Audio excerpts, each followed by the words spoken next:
So I've hit a major milestone in my blacksmith skill development. I finally made some tools. This is a hot cut chisel, punch, hot punch, a slot punch. These are all made out of 4140. I gotta heat treat them.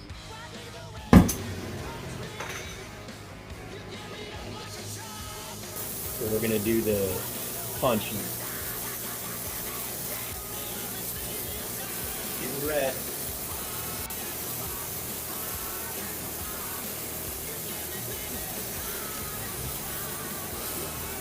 Alright, there it's starting to come up. You can see the straws right there. Gotta wait for that to hit the tip. Almost. There you go. Alright, it's still creeping up a little bit there. Almost. Good. Alright.